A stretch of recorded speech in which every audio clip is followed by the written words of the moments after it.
Alors, on est ici dans le tunnel des Tuileries. Ce tunnel, il fait 800 mètres de long. C'était un peu gris, c'était pas très beau. Et on a eu envie de retourner ce tunnel et d'inviter 10 artistes français, étrangers, 10 artistes plutôt issus de l'art urbain qui sont venus ici peindre des fresques XXL, des fresques gigantesques.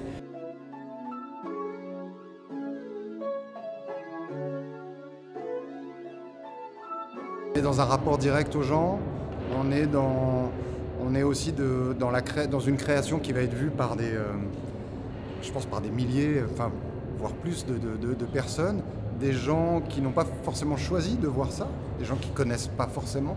Donc on est vraiment dans une vraie ouverture à l'art, une vraie démocratisation en fait de l'art, quoi. C'est vrai que c'est un appel, c'est bienvenu, il se passe quelque chose ici, venez voir, il y a plein de couleurs.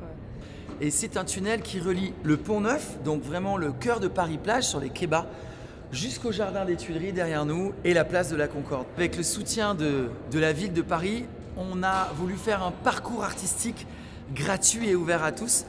Depuis 7 ans, ce tunnel, il est fermé à la circulation automobile, mais il est ouvert à toutes les mobilités, des vélos, des trottinettes, des piétons. Le lieu il s'y prête vraiment parce que, pareil, les tunnels, c'est des lieux qui généralement sont investis par les artistes d'art urbain, donc plutôt graffiti. Mais c'est vrai que voilà, c'est un lieu qui est inspirant. Dans le cadre du projet donc, du tunnel, l'idée c'était de faire écho aux flux, aux moyens de transport, donc que ce soit les flux fluviaux, donc avec la Seine, et les flux de transport de personnes, donc avec le métro, et notamment le métro parisien, et notamment la ligne 1 qui passe à côté. Là, sur 40 mètres, je présente une série d'objets que j'ai glanés sur le site des collections du Louvre. La plupart des objets sont cassés, en fait, sont en très mauvais état, que j'ai choisi parce qu'ils m'intéressaient. Du coup, j'ai fait des rajouts de bras, de jambes, de têtes, ça dépend des objets.